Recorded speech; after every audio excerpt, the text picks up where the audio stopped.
السلام عليكم ورحمة الله وبركاته. أعوذ بالله من الشيطان الرجيم.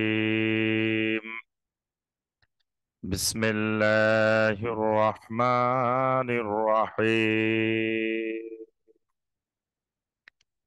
يا أيها الذين آمنوا إذا نكحتم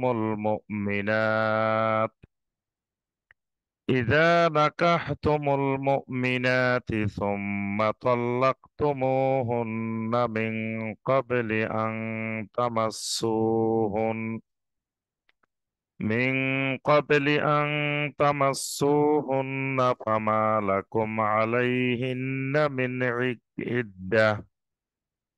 فما لكم عليهن من عدة تعتدونها. فمتعوهن وسرحوهن سراحا جميلا. يا أيها النبي إنا أحللنا لك أزواجك اللاتي آتيت أجورهن وما ملكت يمينك مما أفاء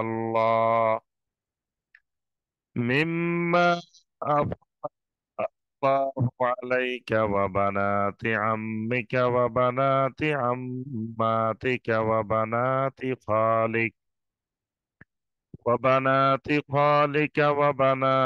خالاتك اللاتي هاجرن معك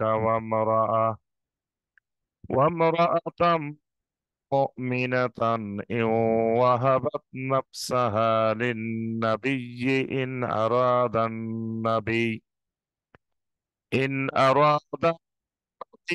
أن يستنكحها خالصة لك من دون المؤمنين. قد علمنا ما فرضنا عليهم في أزواجهم وما ملكت أيمانهم لكي لا يكون عليك حرج.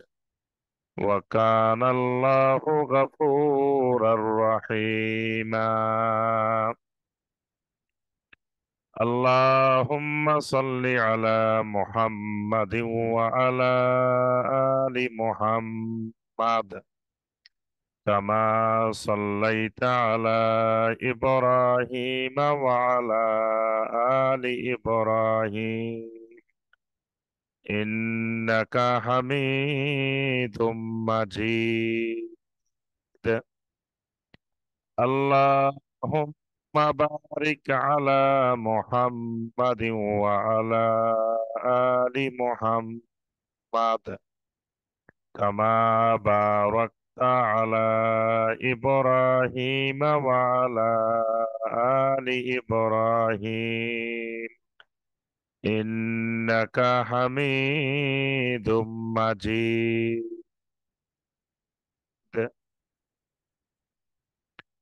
Road to success কর্তৃক আয়োজিত প্রতি মঙ্গলবারের ধারাবাহিক দ্বীনি মাজলিস, দ্বীনি হালাকায় অনলাইন এবং অফলাইনে উপস্থিত সম্মানিত দিনদার মুসলিম ভাই এবং বোনেরা, আল্লাহ রব্বুল আলমিনের দরবারে কোটি কোটি শুকরিয়া যে মহান রব্বুল আলমিন আমাদেরকে প্রতি মঙ্গলবারের ন্যায় আজকের এই মঙ্গলবারেও নির্দিষ্ট সময়ে কোরআনে কারিমের কয়েকটি আয়াতে কারিমার সংক্ষিপ্তভাবে তাফসীর করার এবং শোনার তৌফিক দিয়েছেন।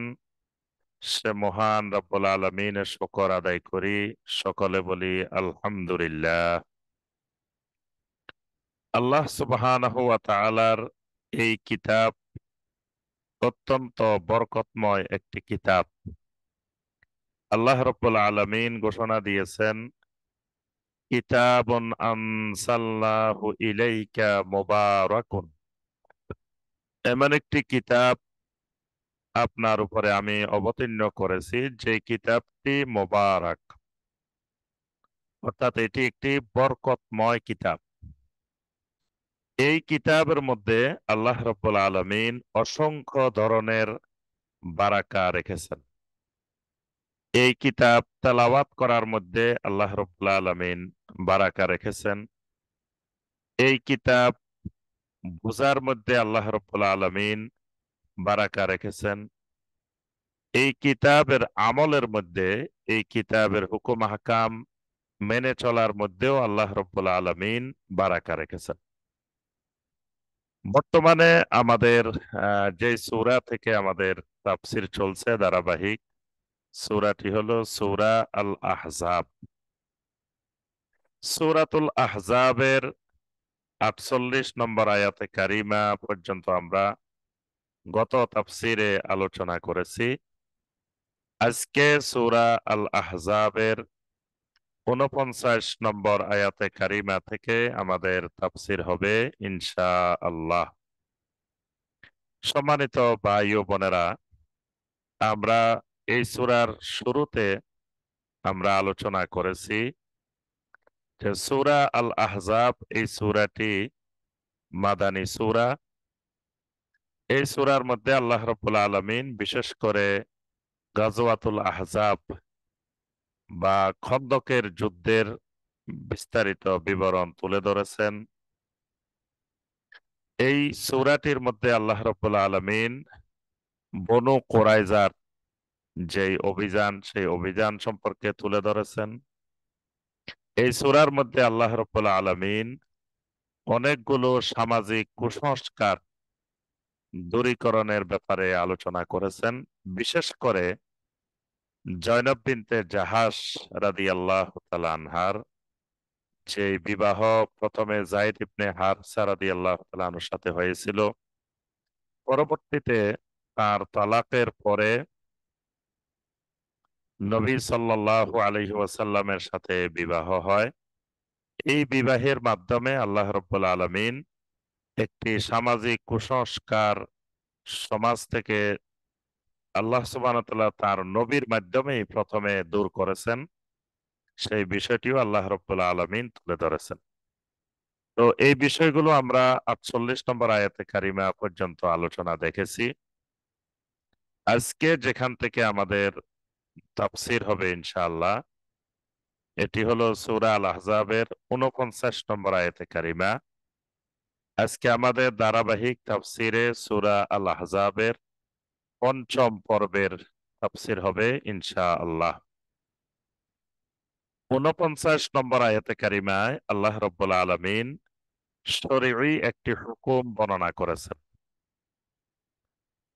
এর আগে আল্লাহ রাব্বুল আলামিন বর্ণনা করেছিলেন যে কোন ব্যক্তির বিবাহ সম্পাদিত হওয়ার আগে, মানে বিবাহ সম্পাদিত হওয়ার পরে কিন্তু তার স্ত্রীর সাথে হালওয়া, হালওয়ায়ে সহিহা, অর্থাৎ একান্ত নির্জন বাসের আগে যদি তালাক হয়ে যায়, তাহলে আল্লাহ রাব্বুল আলামিন এর আগে এই বিধান বর্ণনা করেছেন যে তাকে নেসফে মোহর দিতে হবে, অর্থাৎ স্ত্রী সম্পূর্ণ মোহর পাবে না, তখন মোহরের অর্ধেক পাবে।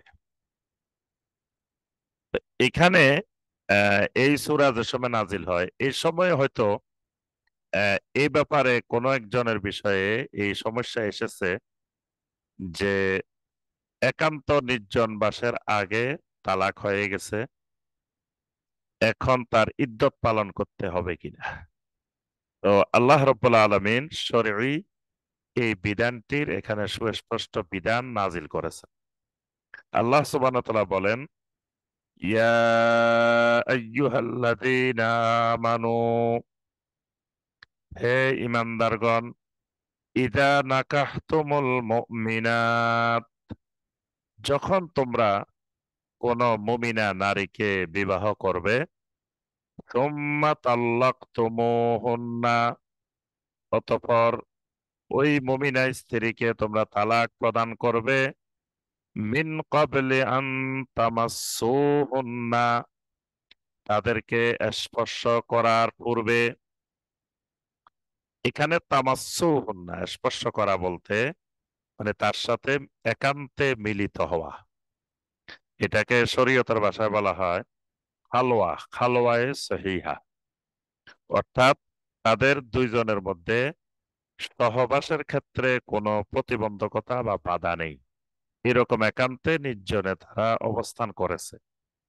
এখন এই একান্তে নির্জনে অবস্থানে তাদের মধ্যে সহবাস হইতেও পারে, নাও হইতে পারে। এই শরীয়ী নিয়মটা হলো মানে তাদের একান্ত নির্জন বাস হয় নাই, তো এই ক্ষেত্রে তার ইদ্যত লাগবে না। আল্লাহ সুবহানাহু ওয়া তাআলা বলেন, ফামা লাকুম আলাইহিন্না মিন ইদ্দাতিন, তোমাদের উপরে এটা বাধ্যতামূলক নয় যে তাদের ইদ্যত পালন করাবে। তা'তাদ্দুনাহা, যেই ইদ্যতের দাবি তোমরা করতে পারো। অর্থাৎ ইদ্যত গণনা করার কয়েকটি গুরুত্বপূর্ণ কারণ রয়েছে। তার মধ্যে একটি কারণ হলো যে এই স্ত্রী প্রকৃতপক্ষে গর্ভবতী কিনা, এইটা বোঝা যাওয়ার জন্য মূলত ইদ্যতের বিধান। কারণ গর্ভবতী হয়ে গেলে যদি এই মহিলার তালাকের সাথে সাথে কোথাও বিবাহ হয়ে যায়, তাহলে পরবর্তী স্বামী বিপদে পড়বে যে এই সন্তানটা কি পরের স্বামীর না আগের স্বামীর। যাতে পিতৃত্ব পরিচয়ে ওই সন্তানটির কোনো সমস্যা না হয়, আল্লাহ রাব্বুল আলামিন এই কারণে ইদ্যত পালনের বিধান দিয়েছেন। তো যদি তাদের মধ্যে একান্তে নির্জন বাস নাই হয়, তাহলে তো আর তাদের গর্ভবতী হওয়ার সম্ভাবনা নাই। এই কারণে আল্লাহ সুবহানাহু ওয়া তাআলা বলেন, এরকম অবস্থায় যদি তোমাদের তালাক হয় তাহলে তোমাদের ইদ্যত পালন করা জরুরি না। ফামাত্তিউহুন্না ওয়াসাররিহুহুন্না সারাহান জামিলা, তবে তাদেরকে সুন্দর পন্থায় সুন্দরভাবে তাদেরকে কিছু আসবাবপত্র, কিছু প্রয়োজনীয় জিনিসপত্র তাদেরকে দিয়ে দিবে। একটা হলো মোহর নির্ধারণ হয়েছে, মোহর নির্ধারিত হয়ে বিবাহ হয়েছে, তাহলে মোহরের অর্ধেক সে পাবে। কারণ তার সাথে মিলিত না হইলেও যেহেতু এই মেয়ের একবার বিবাহ হয়েছে, সে কিছুটা ক্ষতিগ্রস্ত হয়েছে। এখন দ্বিতীয়বার তার বিয়ের জন্য আসতে গেলে বাধা সৃষ্টি হবে, বলবে যে এই মেয়ের তো আগে একবার বিবাহ হয়েছে। তো এই যে একবার বিবাহ হওয়া আবার তালাক হয়ে যাওয়া, এই কারণে আল্লাহ সুবহানাহু ওয়া তাআলা বলছেন অর্ধেক মোহর দিতেই হবে। এর সাথে আল্লাহ সুবহানাহু ওয়া তাআলা বলেন, ফামাত্তিউহুন্না ওয়াসাররিহুহুন্না সারাহান জামিলা, তবে তাদেরকে সাজসজ্জার জন্য যে কাপড় চোপড়, যে সমস্ত কসমেটিক্স, যে সমস্ত জিনিসপত্র বা সাধারণ কিছু আংটি, সাধারণ গহনা যেগুলো দিয়ে ফেলেছে, আল্লাহ পাক বলেন এগুলো তাদের থেকে আর ফেরত নিও না। এরকম কিছু আসবাবপত্র, কিছু সামগ্রী দিয়ে তাদেরকে সুন্দরভাবে বিদায় করে দাও। তাদেরকে ইদ্যত পালন করার জন্য তোমরা আটকিয়ে রাখিও না। এখন তাদের তালাক হইলে পরের দিনেই যে কোনো জায়গায় ওই মেয়েরও বিবাহ হইতে কোনো বাধা নাই। ইয়া আইয়ুহান নাবিয়্যু ইন্না আহলালনা লাকা আজওয়াজাক, এখান থেকে 50 নম্বর আয়াতে কারিমা আল্লাহ সুবহানাহু ওয়া তাআলা নবী সাল্লাল্লাহু আলাইহি ওয়াসাল্লামের বিবাহের ব্যাপারে একটি নীতিমালা নির্ধারণ করেছেন। যে সময় এই নীতিমালা আসে, সেই সময়ে আল্লাহ রাব্বুল আলামিন যাদেরকে বিবাহ বন্ধনে আবদ্ধ করিয়েছেন, এর বাহিরে কাদেরকে কাদেরকে নবী বিবাহ করতে পারবেন, সেই অনুমতি, সেই পারমিশন আল্লাহ রাব্বুল আলামিন এই 50 নম্বর আয়াতে কারিমায় দিয়েছেন। আল্লাহ পাক বলেন, ইয়া আইয়ুহান নাবিয়্যু, হে আমার নবী, ইন্না আহলালনা লাকা, আমি আপনার জন্য হালাল করে দিয়েছি, বৈধ করে দিয়েছি, আসওয়াজাকা, ওই স্ত্রী সমূহকে, আল্লাতী আতাইতা উজুরাহুন্না, যাদেরকে মোহর দিয়ে, মোহর প্রদান করে আপনি যাদেরকে বিবাহ করে স্ত্রী বানিয়েছেন, তাদেরকে আপনার জন্য হালাল করে দিয়েছি। মানে এতদিন পর্যন্ত যাদেরকে মোহর দিয়ে আপনি বিবাহ করেছেন, যেমন হাদিজা রাদিয়াল্লাহু তাআলা আনহাকে মোহর দিয়ে বিবাহ করেছেন, সাউদা রাদিয়াল্লাহু তাআলা আনহাকে মোহর দিয়ে বিবাহ করেছেন, আম্মাজান আয়েশা রাদিয়াল্লাহু তাআলা আনহাকে মোহর দিয়ে বিবাহ করেছেন, আম্মাজান হাফসা রাদিয়াল্লাহু তাআলা আনহাকে মোহর দিয়ে বিবাহ করেছেন, উম্মে সালামা রাদিয়াল্লাহু তাআলা আনহাকে মোহর দিয়ে বিবাহ করিয়েছেন। তারপরে জয়নব বিনতে জাহাশ রাদিয়াল্লাহু তাআলা আনহাকেও মোহর দিয়ে বিবাহ করেছেন। আল্লাহ পাক বলেন, যাদেরকে আপনি এতদিন পর্যন্ত মোহর দিয়ে বিবাহ করেছেন, এদের সবাইকে আপনার জন্য হালাল করা হইল। ওয়ামা মালাকাত ইয়ামিনুকা মিম্মা আফা আল্লাহু আলাইক, আপনার জন্য আল্লাহ প্রদত্ত যেই নারীগুলো আপনার কাছে আসবে, আপনার অধীনস্থ হবে, মালিকানা হবে, ওই দাসীগুলাকেও আপনার জন্য হালাল করে দেওয়া হইল। মানে আপনি মোহর দিয়ে বিবাহ করবেন, এটা তো হালাল। এর বাহিরে নবীর জন্য বিভিন্ন জায়গা থেকে যেই নারীরা যুদ্ধবন্দিনী হয়ে আসবে, এদেরকেও আপনার জন্য হালাল করা হইল। আল্লাহ রসুল সাল্লাল্লাহু আলাইহি সাল্লাম এই নীতিমালার ভিত্তিতে জুয়াইরিয়া রাদিয়াল্লাহু তাআলা আনহাকে বিবাহ করেছেন, উম্মে হাবিবা রাদিয়াল্লাহু তাআলা আনহাকে বিবাহ করেছেন।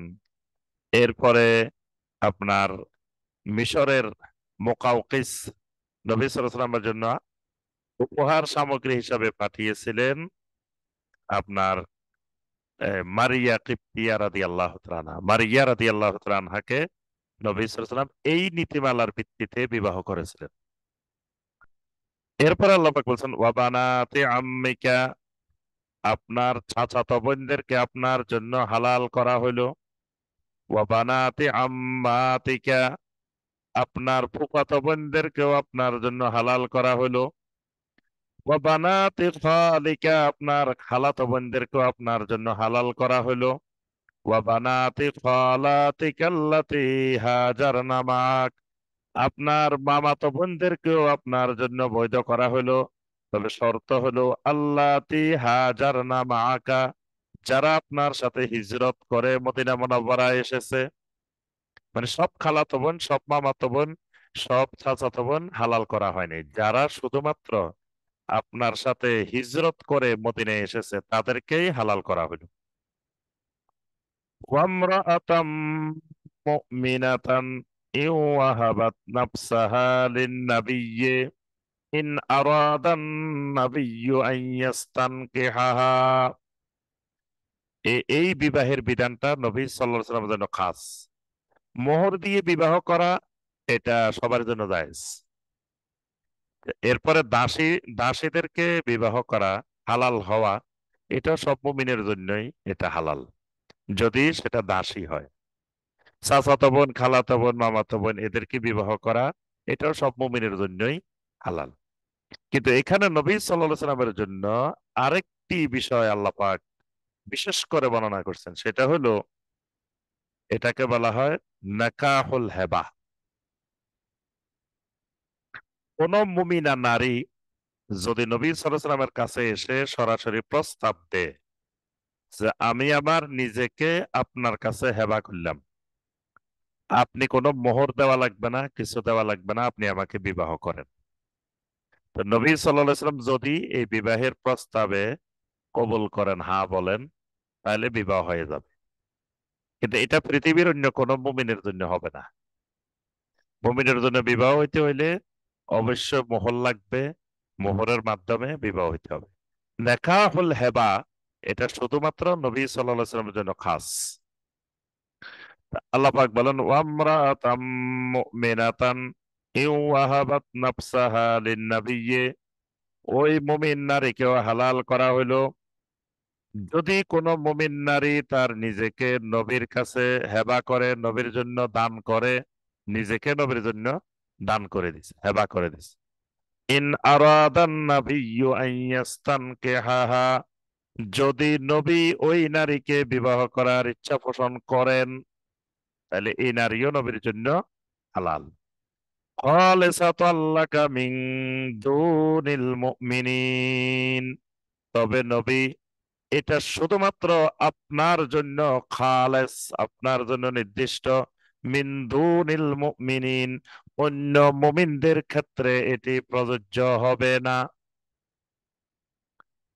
অনেক সময় মানুষ বলে যে নবী তো 11 জন বিবাহ করেছেন, তো তোমরা 11 জন বিবাহ করো না কেন? তো এটা নবীর জন্য খালেস, খালেসাতাল্লাকা মিন দুনিল মুমিনিন। আল্লাহ পাক এটা অন্য মুমিনের জন্য এই বিধান দেন নাই, শুধুমাত্র নবী সাল্লাল্লাহু আলাইহি ওয়াসাল্লামের জন্য এটাকে খালেস করেছেন। قد علمنا ما فرضنا عليهم في أزواجهم وما ملكت أيمانهم, আমি আল্লাহ ভালো করে জানি, মা ফারাদনা আলাইহিম ফি আজওয়াজিহিম, মুমিনদের উপরে তাদের স্ত্রী গ্রহণের ব্যাপারে যেটা নির্ধারণ করেছি, মানে তাদের জন্য আমি যেটা নির্ধারণ করছি সেটা আমি আল্লাহ ভালো করে জানি। মানে তাদের জন্য নির্ধারণ করেছি মাসনা ওয়া সুলাসা ওয়া রুবা, দুই দুই তিন চার।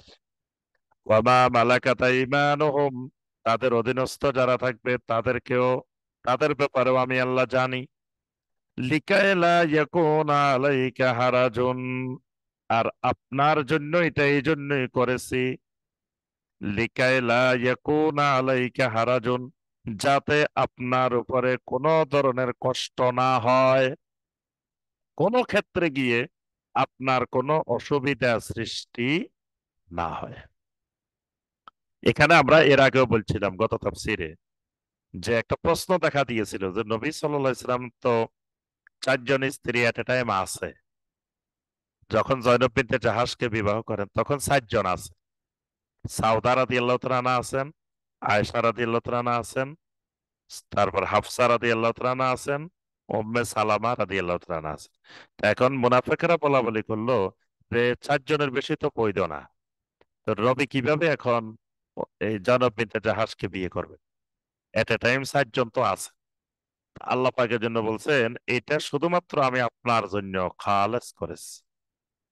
আর এটা এই জন্য করেছেন লিকাইলা ইয়াকুনা আলাইকা হারাজুন, যাতে আপনার উপরে কোনো কষ্ট, কোনো অসুবিধা না আসে। ওয়া কানা আল্লাহু গফুরার রহিমা, আর আল্লাহ রাব্বুল আলামিন মহা ক্ষমাশীল, মহা রহমশীল। এরপর আল্লাহ রাব্বুল আলামিন নবীর জন্য আরো কিছু জিনিস অনুমোদন দিয়েছেন, এর পরের আয়াতে আল্লাহ পাক বর্ণনা করেছেন। তো সম্মানিত ভাই ও বোনেরা, আমরা এখন সলাতুল আসরের বিরতিতে যাব ইনশাআল্লাহ। সলাতুল আসরের বিরতির পরে আবার আমরা কোরআনে কারিমের তাফসীরে ফিরে আসবো ইনশাআল্লাহ।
আসসালামু আলাইকুম রহমতুল্লাহি ওয়াবারাকাতুহ।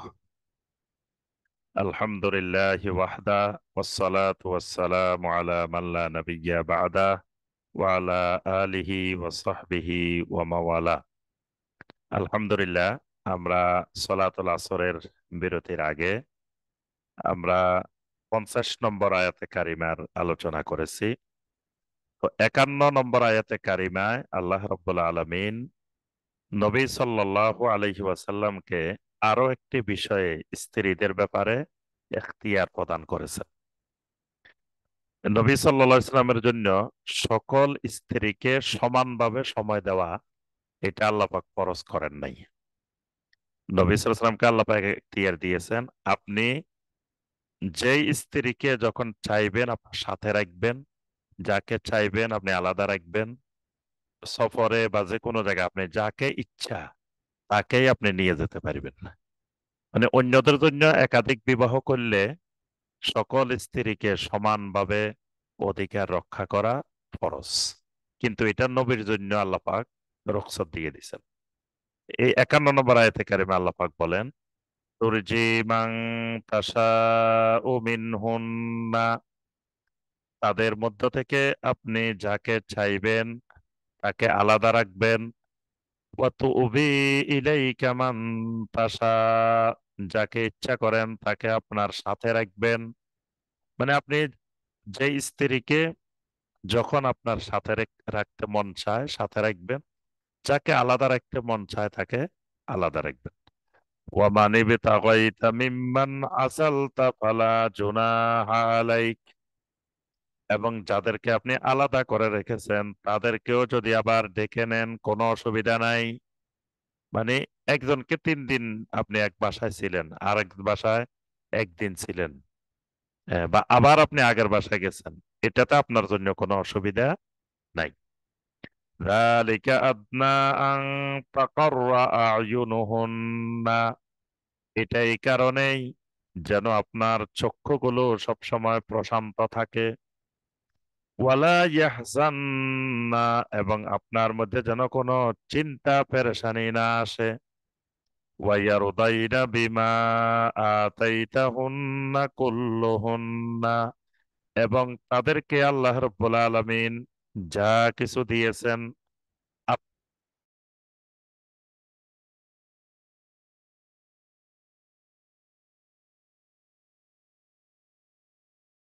আপনি তাদেরকে যা কিছু দিয়েছেন আপনি কোনো দুশ্চিন্তা পেরেশানি করবেন না, এবং ওই স্ত্রীরাও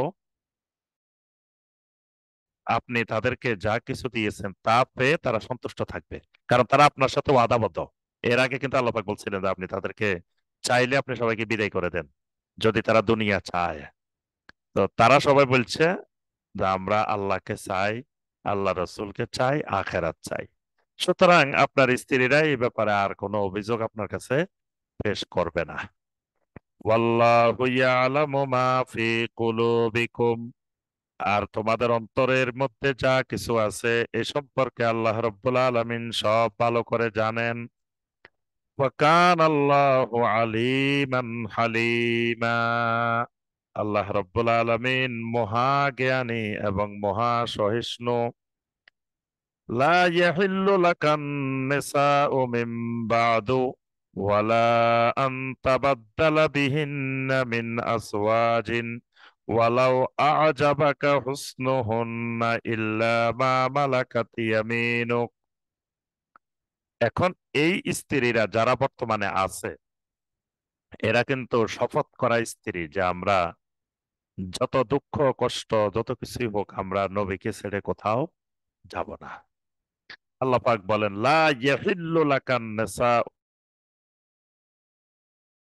মিন বাদু, এদের পরে মানে আপনি এদেরকে বাদ দিয়ে অন্য কোন স্ত্রী গ্রহণ করা আপনার জন্য বৈধ নয়। মানে এখন যে স্ত্রীরা আপনার কাছে আছে, এখানে মুফাসসিরিনে কেরাম দুইটা ব্যাখ্যা করছেন। একটা ব্যাখ্যা হলো যে যে স্ত্রীরা আপনার সাথে আছে এরপরে আর আপনি স্বাভাবিকভাবে আর বিয়ে করতে পারবেন না। তবে করতে পারবেন কোনগুলো? ওই যে কেউ কোনো নারী যদি আপনাকে হেবা করে, তারপরে যদি আপনি ওই ক্ষেত্রে আপনার আহ, ওখানে যে অবস্থানগুলো বলা হয়েছে, যে এই ক্ষেত্রে আপনাকে যদি এরকম বিশেষ ক্ষেত্রে, যেমন দাসীদের থেকে এরকম ক্ষেত্রে হলে করতে পারবেন, কিন্তু স্বাধীন কোন নারীকে এরপরে আর আপনি বিয়ে করতে পারবেন না। ওয়ালা আন তাবাদ্দালা বিহিন্না মিন আজওয়াজিন, আবার এদের মধ্য থেকে কাউকে আপনি তালাক দিয়ে এর পরিবর্তে অন্য স্ত্রী গ্রহণ করবেন, এটা আপনার জন্য বৈধ না। মানে আর আপনার মৃত্যু পর্যন্ত, ওফাত পর্যন্ত এদের কাউকে আপনি তালাকও দিতে পারবেন না। ওয়ালাও আজাবাকা হুসনুহুন্না, যদিও আপনি অন্য যে নারীকে বিয়ে করতে চাচ্ছেন তার সৌন্দর্য আপনাকে মুগ্ধ করুক না কেন, আশ্চর্যিত করুক না কেন, তারপরে আপনি পরিবর্তন করতে পারবেন না। ইল্লা মা মালাকাত ইয়ামিনুক, তবে আপনার অধীনস্থ কোনো দাসী হইলে কোনো অসুবিধা নাই। এরপরে শুধু দাসীদেরকে অনুমোদন দেওয়া হয়েছে, এর বাইরে আল্লাহ পাক বলেন এটা আপনার জন্য বৈধ নয়।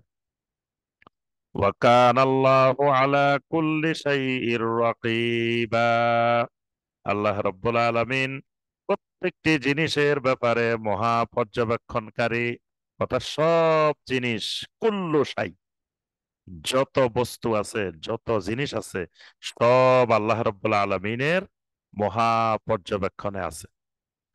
ইয়া আইয়ুহাল্লাযীনা আমানু, হে ঈমানওয়ালাগণ, লা তাদখুলু বুয়ুতান নাবিয়্যি, খবরদার নবীর ঘরে ঢুকিও না, ইল্লা আন ইউযানা লাকুম, তোমাদেরকে অনুমতি দেওয়া ছাড়া, মানে অনুমতি বিহীন তোমরা নবীর ঘরে গিয়ে বসে থাকিও না, নবীর ঘরে প্রবেশে করিও না।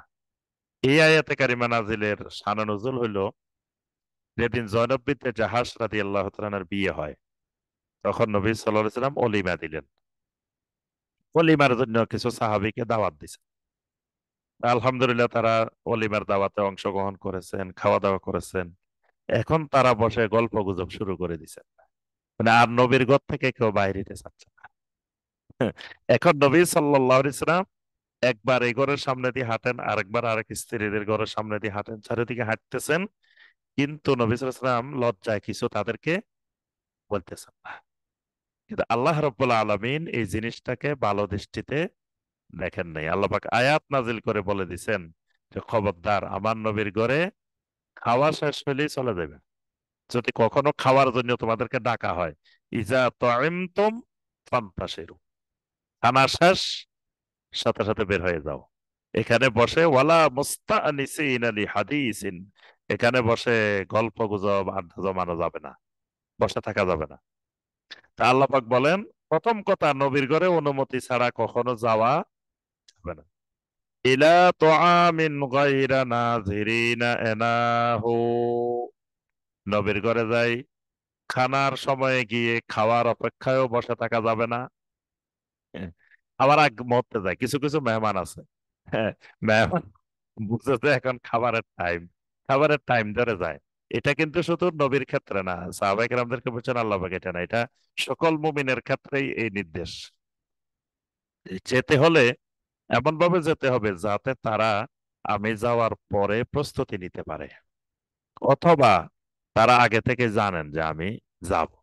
কিন্তু হঠাৎ করে তারা খাবার তৈরি করছে পরিবারের লোকদের জন্য, আমি একবারে মেন খাবারের সময় যাই উপস্থিত হয়ে গেলাম, তাহলে ওই মানুষগুলোর জন্য একটা বিব্রতকর অবস্থা সৃষ্টি হয়। এই জন্য আল্লাহ পাক বলেন, নবীর ঘরে কখনো গেলে খাবারের অপেক্ষায় বসে থাকা যাবে না, গায়রা নাযিরিনা ইনাহু, মানে নবী সাল্লাল্লাহু আলাইহি ওয়াসাল্লামের সাথে কথা সেরে দ্রুত চলে আসতে হবে, যে সামনে খাবারের টাইম হইতেছে, আর একটু বসি, নবীর সাথে খাই যাবো। এই চিন্তাধারা পোষণ করা যাবে না। ওয়ালাকিন ইযা দুঈতুম ফাদখুলু, তবে নবী সাল্লাল্লাহু আলাইহি ওয়াসাল্লাম যদি তোমাদেরকে দাওয়াত দেন, তোমাদেরকে খাওয়ার জন্য বসতে বলেন, বা নবী যদি দাওয়াত দেন, ডাকেন, ফাদখুলু, তাহলে খাওয়ার জন্য ঢুকো, প্রবেশ করো। ফাইদা তাইমতুম ফান্তাশিরু, যখন খাবার হয়ে যাবে, ফান্তাশিরু, বের হয়ে যাও।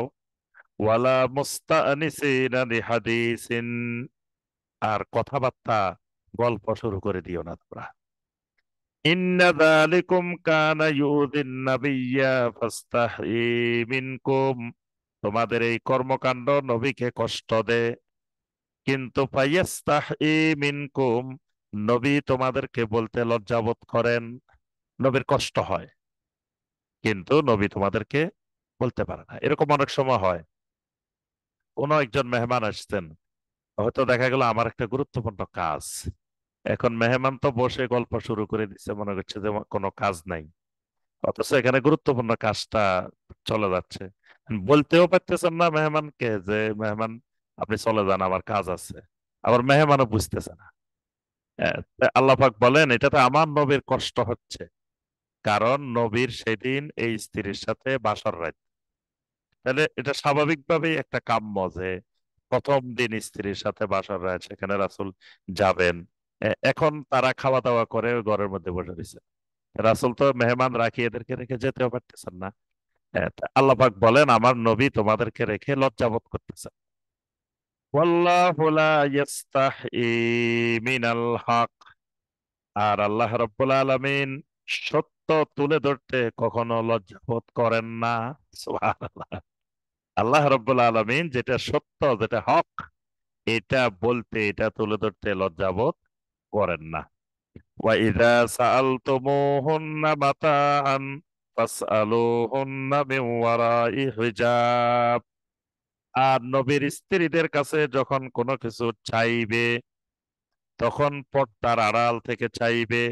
সরাসরি নবীর স্ত্রীদের সামনে যাওয়া যাবে না। ওই যে কেউ কেউ মনে করতে পারে যে নবীর স্ত্রী তো আমাদের মা, এবং আমাদের মাহারাম, বিয়ে করাও হারাম।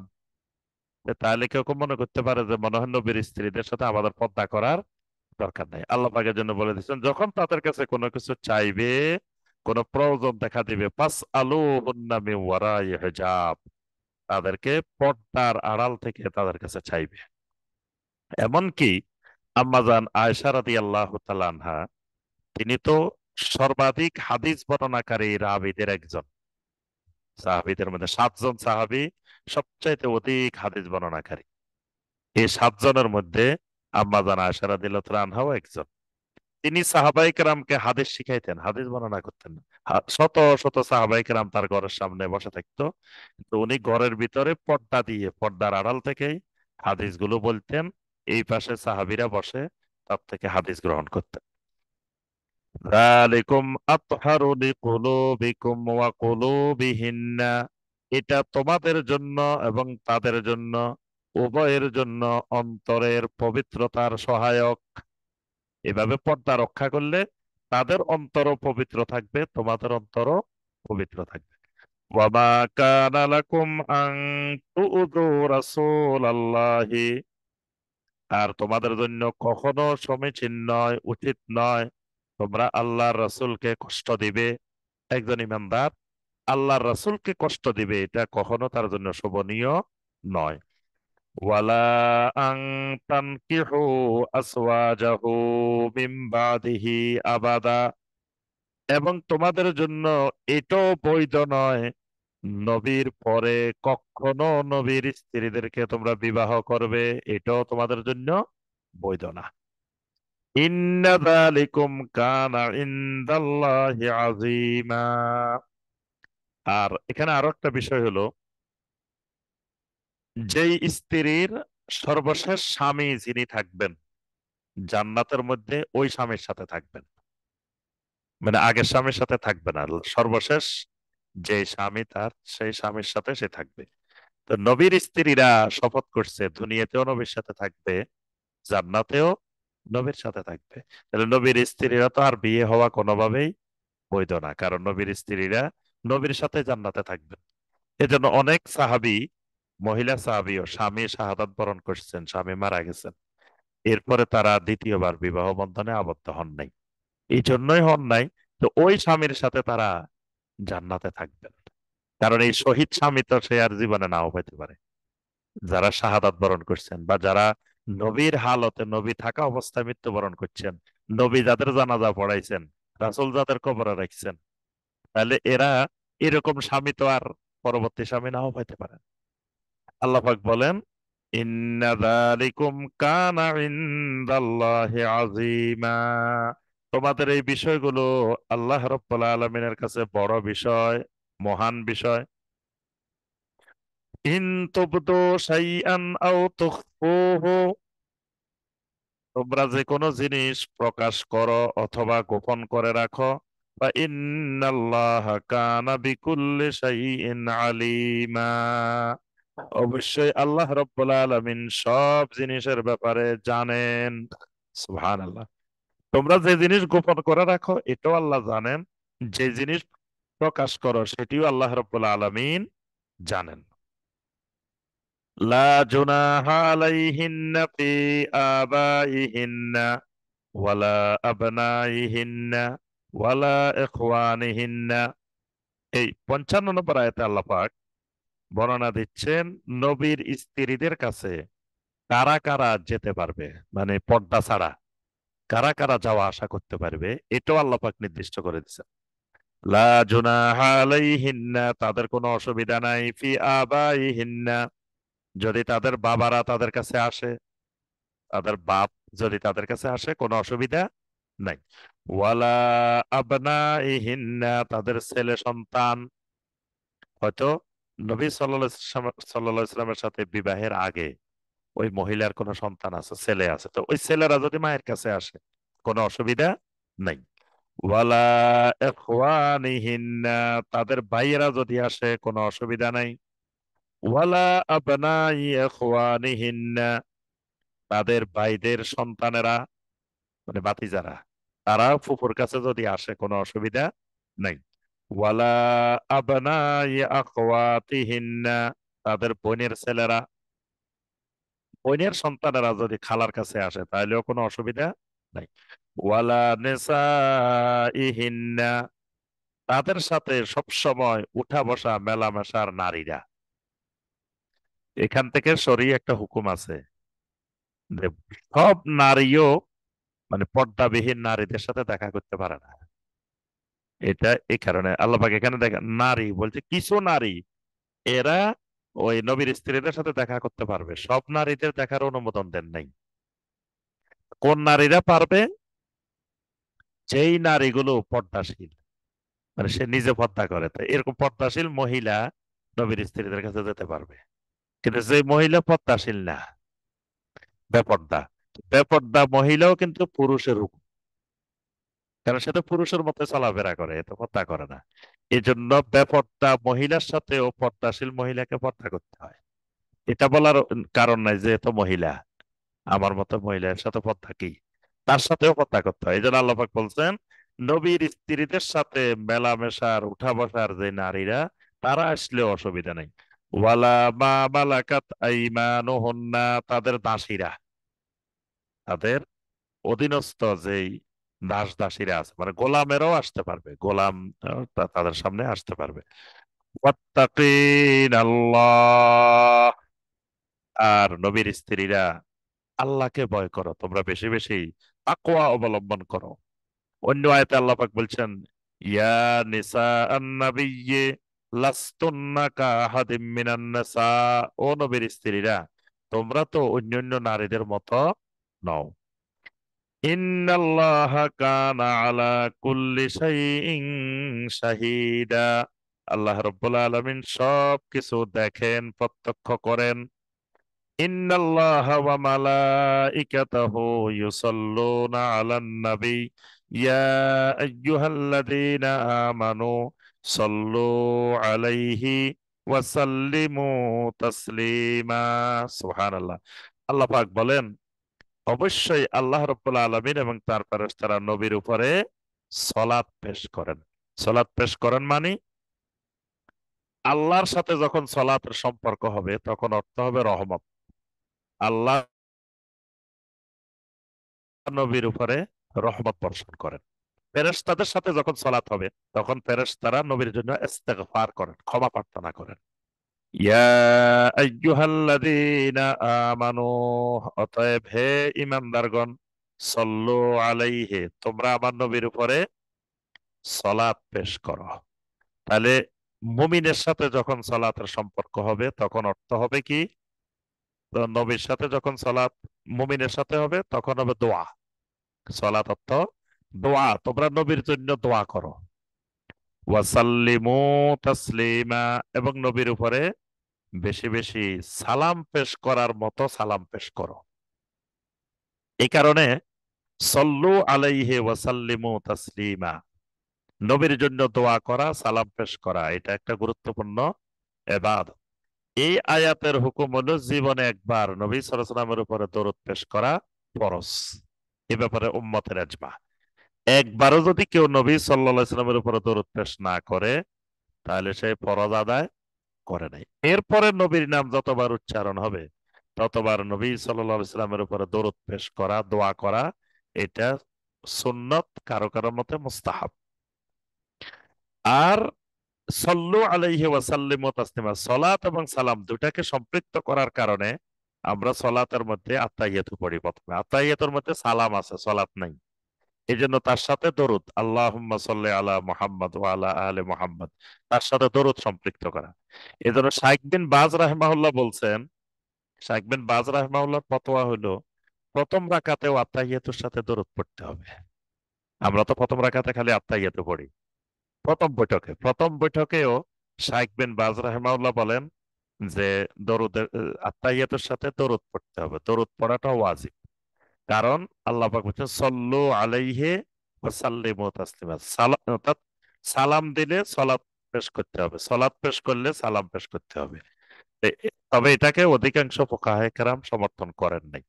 এজন্য কেউ চাইলে পড়তে পারে, কিন্তু এটা সবার জমহুরদের মত এটা না। তিনি এই আয়াতের হুকুম, এই আয়াতের ব্যাপারে তিনি ওই হুকুমটা দিয়েছেন, দলিল এটাকে পেশ করছেন যে সল্লু আলাইহি ওয়া সাল্লিমু তাসলিমা।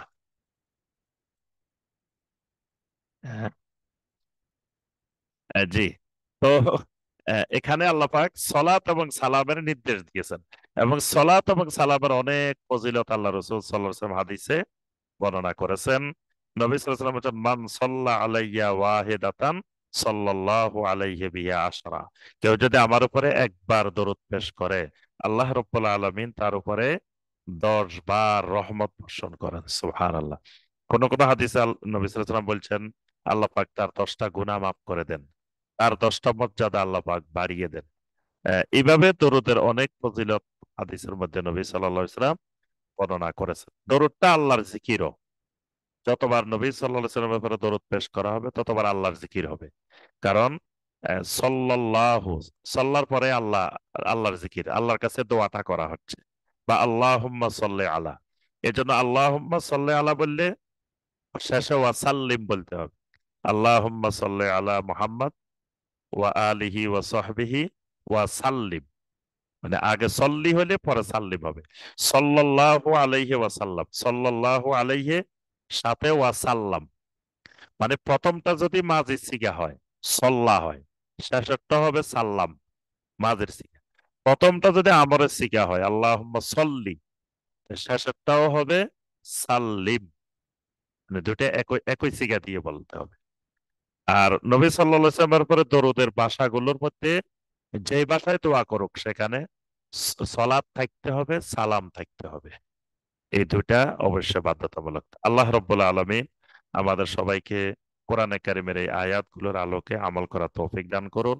আল্লাহ সুবহানাহু ওয়া তাআলা আমাদেরকে আজকে যেই বিষয়গুলো আমরা শুনলাম, জানলাম, এগুলোর আলোকে আমাদের জীবন গড়ার তৌফিক দান করুন। আল্লাহ পাক আমাদেরকে নবী সাল্লাল্লাহু আলাইহি ওয়াসাল্লামের উপরে বেশি বেশি দরুদ এবং সালাম পেশ করার তৌফিক দান করুন। নবী সাল্লাল্লাহু আলাইহি ওয়াসাল্লামের মহব্বত, আল্লাহ রাব্বুল আলামিনের মহব্বত আমাদের অন্তরে আল্লাহ পাক তৈরি করে দিন। আমিন ইয়া রাব্বাল আলামিন।